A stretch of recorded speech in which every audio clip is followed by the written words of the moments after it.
पत्नी किसी अन्य पुरुष से पुत्र प्राप्त कर ले तो उस पर किसका अधिकार? अंडरस्कोर। तारांकन, एक गांव में एक गरीब आदमी रहता था। उसकी शादी हो गई। तारांकन, कुछ दिनों बाद वह पत्नी से बोला, मैं बाहर व्यापार करने जा रहा हूँ, आज ही के दिन 1 बरस बाद लौट आऊंगा।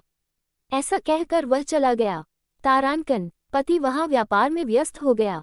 पत्नी यहाँ अकेली थी, जो रोज सुबह नहा धोकर पैदल ही सब्जी खरीदने जाती थी। तारांकन, उसी बाजार में एक धनवान पुरुष भी रोजगार से सब्जी खरीदने आता था।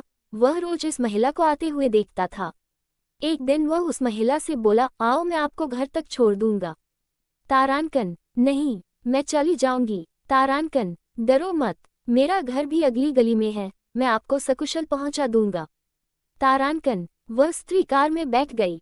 उस पुरुष ने शांतिशालीनता के साथ उस स्त्री को उसके घर के सामने उतारा और चला गया। तारांकन, अब ये रोज का क्रम बन गया। तारांकन, एक दिन उस पुरुष ने उस स्त्री से स्नेह तथा आदर से कहा, आओ चाय पीकर चली जाना। स्त्री ने उसका आग्रह स्वीकार कर लिया तथा चाय पीकर चली गई। सिलसिला आगे बढ़ा, भोजन भी होने लगा। उन दोनों के मध्य प्रेम उत्पन्न हो गया और परिणाम हुआ एक सुंदर पुत्र।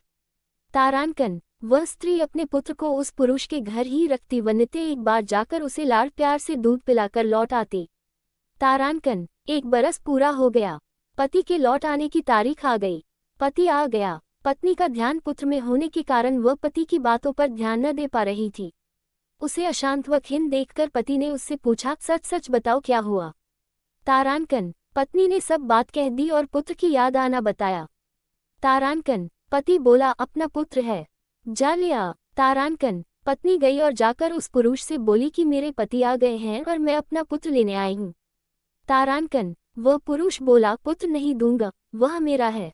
तारांकन, अब स्त्री और उसका पति दोनों पुत्र मान रहे हैं तथा वह पुरुष पुत्र को अपने पास रखना चाहता है। मामला न्यायालय में गया। न्यायाधीश के समक्ष सबने अपने तर्क सुनाए। तारांकन, 1 अंडस्को, पति ने कहा, अंडस्को, जब मेरी शादी हुई तो मेरे पास जमीन थी।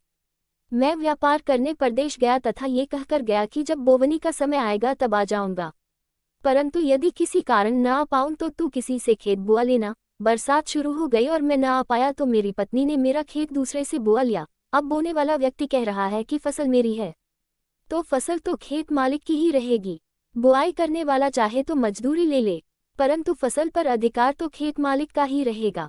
तारांकन, 2 अंडस्को, उस पुरुष ने कहा, अंडस्को, मैं एक रोज सैर करने गया। सड़क पर मुझे एक खाली डिब्बी पड़ी मिली। मैंने इधर उधर देखा, मुझे कोई डिब्बी का मालिक दिखाई न दिया। डिब्बी सुंदर थी।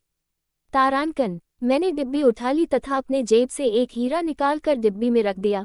दूसरे दिन मुझे एक आदमी मिला। वह कहने लगा, ये डिब्बी तो मेरी है। मैंने डिब्बी में से हीरा निकालकर अपने पास रख लिया और डिब्बी उसके मालिक को लौटा दी। अब वह आदमी कहता है कि हीरा भी मुझे दो। हीरा तो मैंने रखा था तो हीरा तो मैं ही रखूंगा। उसकी डिब्बी मैं वापस देने को तैयार हूं, पर हीरे का मालिक तो मैं ही हूँ। तारांकन, 3 अंडस्को, पत्नी ने कहा, अंडस्को, जब मेरी शादी हुई तो मेरे पिता ने एक भैंस दी थी। भैंस दूध देती थी। एक दिन मेरे पास जामन नहीं था। मैंने एक पड़ोसी से मांगकर जामन ले लिया, दूध जमा लिया, फिर उस दही को मथ कर घी निकाला। अब वह जामन देने वाला कह रहा है कि घी मेरा है। घी तो उसका ही रहेगा जिसका दूध था। जरा सा जामन दे देने से घी उसका कैसे हो सकता है? वह चाहे तो जामन के पैसे ले ले। तारांकन, तीनों के अपने अपने किस्से व तर्क थे। तीनों की बात सुनकर न्यायाधीश महोदय ने संन्यास ले लिया। तारांकन, अब पुत्र किसे मिलना चाहिए? है क्या जवाब किसी के पास? तारांकन, विषय पर विचार करके लाइक, कमेंट और शेयर करके पेज को फॉलो भी करें।